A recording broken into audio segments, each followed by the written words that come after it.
In the Bavarian Alps of southern Germany, nature carves fortresses of woodland and stone. Today, from these alpine crags rises an improbable fantasy, more like ivory than alabaster, more dreamlike than real, an architectural marvel that inspired Walt Disney's Cinderella castle. But this castle's story ends in sorrow. It is Neuschwanstein, one of the most enigmatic creations ever built by man. Since its construction more than a century ago, it has been despised and praised, declared an eyesore and a wonder. Its history is about the journey that begins once childhood ends, and a Bavarian prince who didn't know the difference.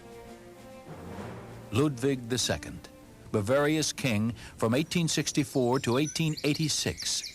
His subjects revered him as their fairy tale king, but history derides him as Mad King Ludwig, a legend or a lunatic. The truth lies somewhere between. The story of Bavaria's controversial king begins above the village of Schwangau, in the castle Hohenschwangau. It's separated from Neuschwanstein by just a few hundred yards, and the painful memories of a childhood spent alone. It was there in 1845 that Ludwig was born to Bavaria's Crown Prince Maximilian and his wife Marie.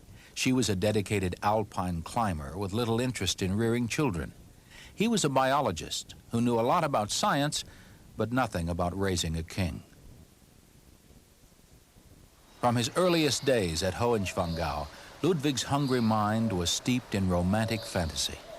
The castle had been built by the knights of Schwangau, heroic warriors and minstrels who had all died out by the 16th century. Yet their likenesses and legends rounded out young Ludwig's empty world. His mother sent away playmates of inferior breeding. The young prince grew up alone amid the castle's cool splendor.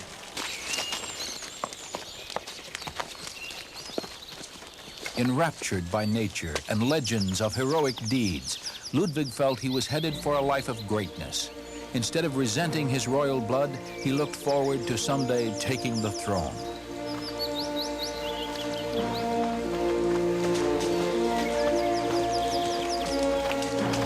By now, the young dreamer had met Richard Wagner and bought all his compositions. A great Wagnerian score would accompany the drama of Ludwig's life. But for the romantic prince, on the eve of a grand crusade, his day came much too soon. On March 10, 1864, Maximilian II died.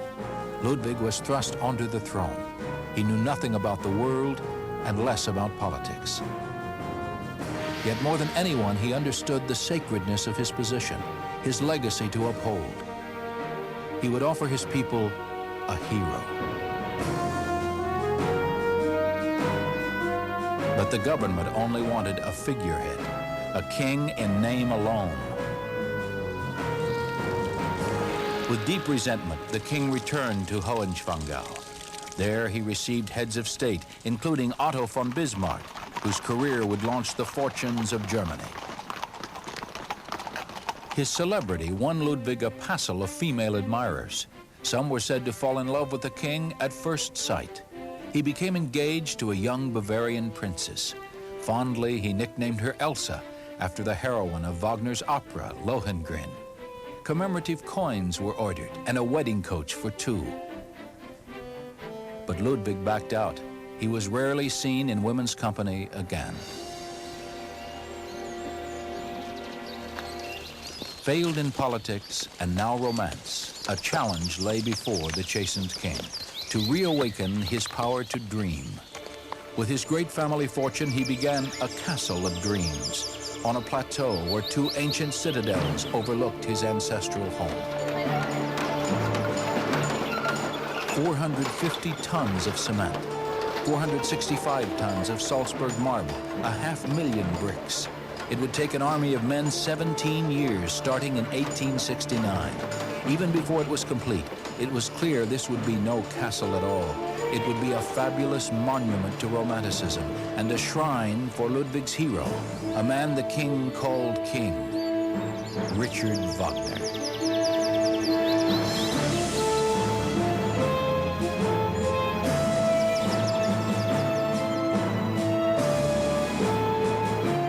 castle in the sky would be a paradise befitting a chivalrous knight, soaring high above the tawdry world below. There, only noble instincts would prevail. There, truth and beauty would reign. He dubbed it Neuschwanstein, New Swan's Castle.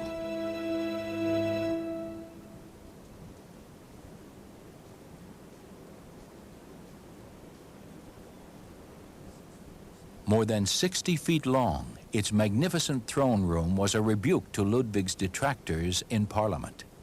50 feet overhead, its ceiling is a star-filled heaven, while between heaven and earth floats this gold-plated chandelier. It's cast in the shape of a royal crown. This crown was very heavy indeed, loaded with 96 candles and lowered with a winch. It weighs nearly a ton. God appoints kings, is this great hall's meaning. Kings intercede between heaven and earth. Ludwig longed for a return to an absolute monarchy. But significantly, the throne, which would have been placed here, is missing. Christ and his apostles seem to look on in holy judgment. TLC.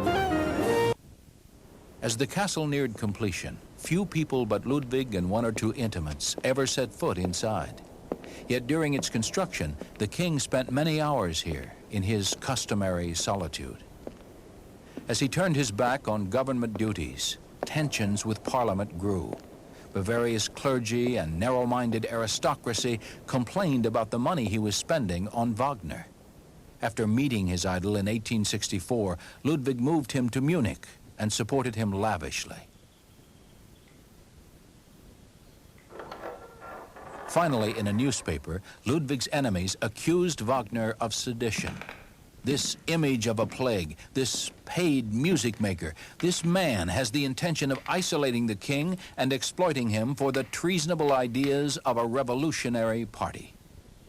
In less than 2 years, these attacks forced the king to make Wagner leave Bavaria. "You have to believe me," Ludwig wrote the composer. "I had to act like this. My love for you is eternal." For Ludwig, this was a turning point. The mantle of his office was becoming unbearably heavy, and the rift of trust between Bavaria's government and its king widened into a chasm.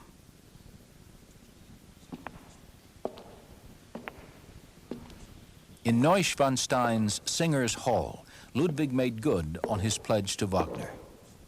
Designed for operas that would never break its stillness, the hall is decorated with scenes from the legend of Parsifal, the epic poem of knighthood that inspired Wagner's greatest opera.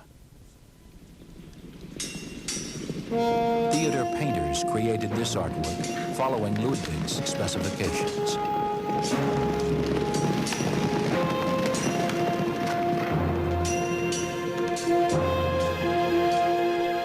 Here, Parsifal does battle with the Red Knight.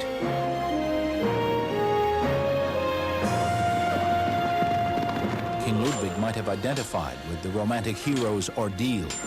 His enemies weren't through with him yet. Echoed also in the Singers' Hall is the swan motif, important both to the Parsifal legend and to the king. Swan Lake lay outside his childhood home. By naming his lofty retreat Neuschwanstein, Ludwig meant to give it the qualities the swan possessed in German mythology.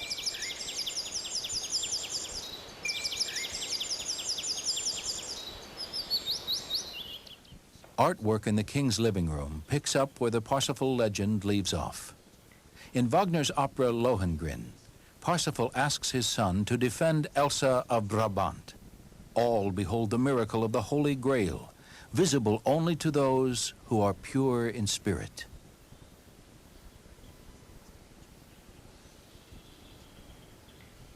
Wagner never laid eyes on the shrine Ludwig had created for him at Neuschwanstein. Banished from Bavaria, he never once set foot inside. But through letters, he kept in touch with his former patron.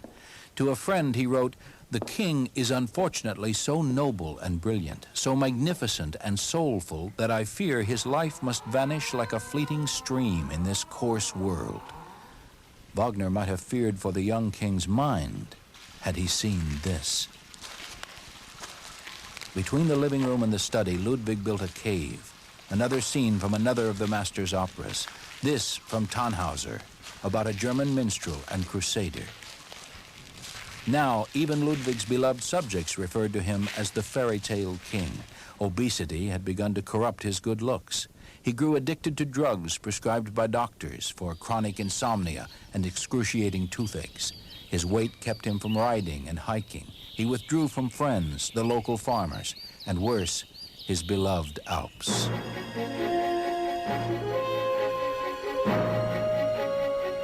Members of Ludwig's family wondered about his sanity. His devotion to literature, here the Germanic saga of Siegfried, took on the pall of an obsession. Madness, it was said, ran in his blood. His brother Otto would spend years in an asylum. His aunt Alexandra maintained a lifelong conviction that she had swallowed a glass piano. Ludwig's eccentricities breathed life into the rumors.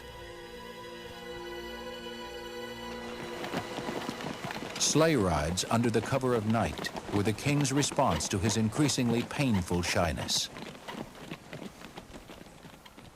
At Neuschwanstein, the king retreated to a box inside a box, his fantastically elaborate bedroom. There he regularly slept away the day, rising only when the moon was high to haunt the fantastic halls no one else could see. As early as the 1870s, the royal family had seen enough. They began measures to have Ludwig declared insane. The king, they reasoned, was no longer fit to wear the crown of Bavaria, figurehead or not.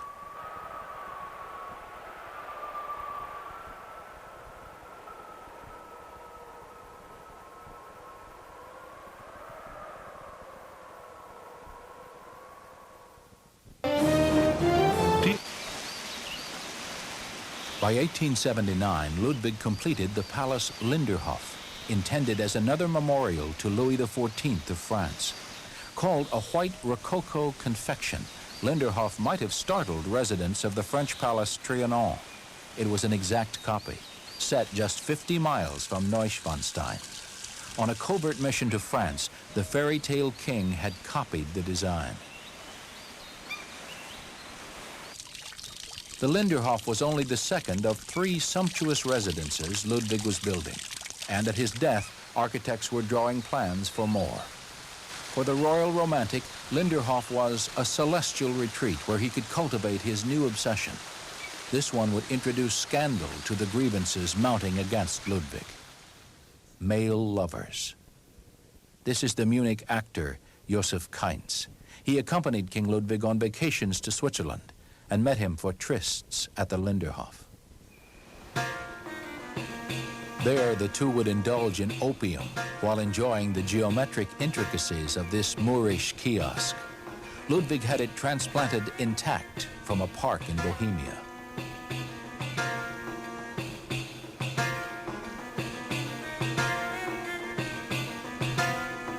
Despite these treasures, Kainz found Ludwig boring. After 2 years, he left. But perhaps the young actor had grown frightened, for also at Linderhof is the striking and disturbing Venus Grotto. It is a cave set deep into the earth. To the uninitiated, it probably looked like the mouth of Hades. It was here Ludwig's love of drama finally drove him underground. Once again, stage decorators collaborated with architects to recreate the fantastic. In this case, a stage design for Wagner's Tannhauser, as performed by the Munich Opera. Behind the gaudy facades, one machine made waves, another manufactured rainbows. Both were powered by the first electric plant to reach Bavaria. But the place is devoid of romance. A garish, subterranean tomb. After feeding swans brought to him from the castle's outdoor ponds, Ludwig would climb into the boat, which is shaped like a seashell. Then, usually alone, the sovereign king of Bavaria would have himself rowed round and round the eerie, artificial lake.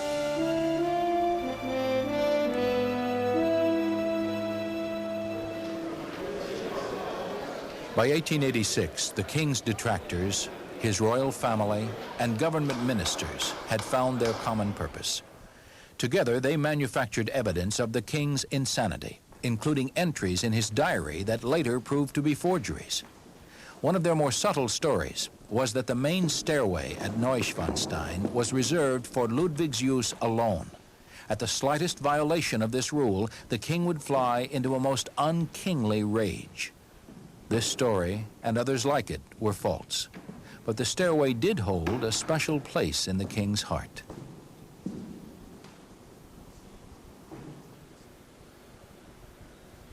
At the top of the Salzburg marble steps floats a glittering, star-filled sky.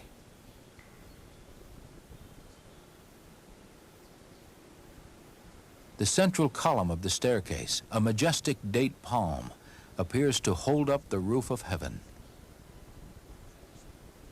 A believer all his life, Ludwig must have felt that such a vision awaited him when this world's trials lay behind.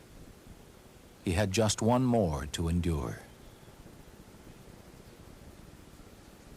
The king's enemies, abetted by psychiatrists, compiled an extensive psychological profile of Ludwig.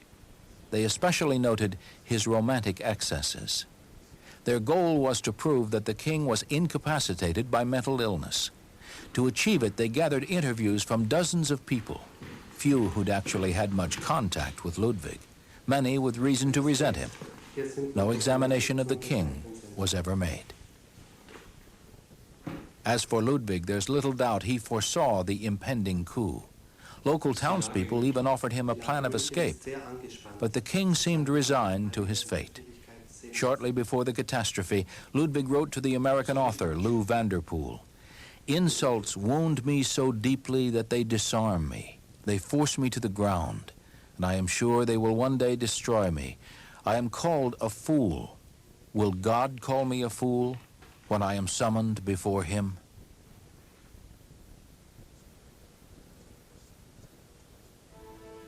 Only in its final sad scene would Ludwig's life take on the epic proportions of the Wagnerian operas he so much admired. The heroes he had failed to emulate in deeds, he would now join in tragedy.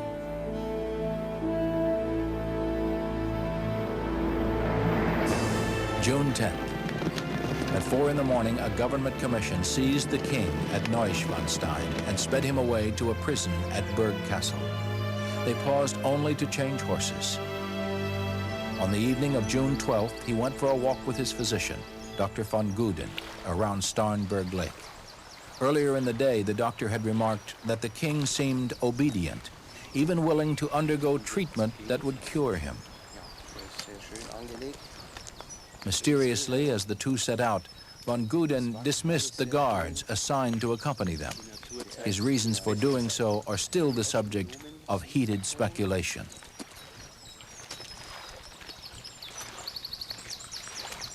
King Ludwig II and Dr. von Guden were never seen alive again.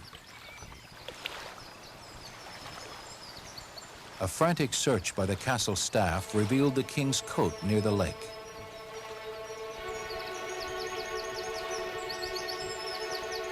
Several hours later, the search party turned up his hat.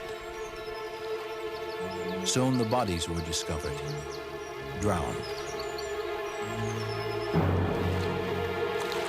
To mark the spot, this cross was erected by the villagers of Leone, Bavaria, faithful to their king to the end. Officially, Ludwig's death was ruled a suicide. The government swamped the press with evidence of his insanity before his body was cold.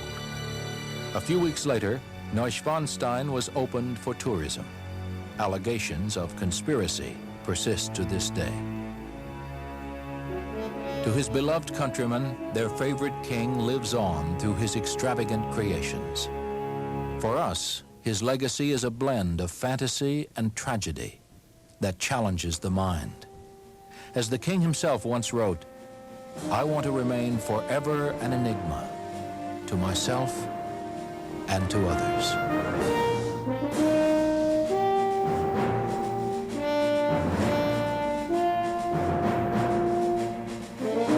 We'll take you north of the border for a little taste of France in Canada. Our next stop is Quebec on romantic escapes. Then, just outside San Francisco, is one of America's great country inns.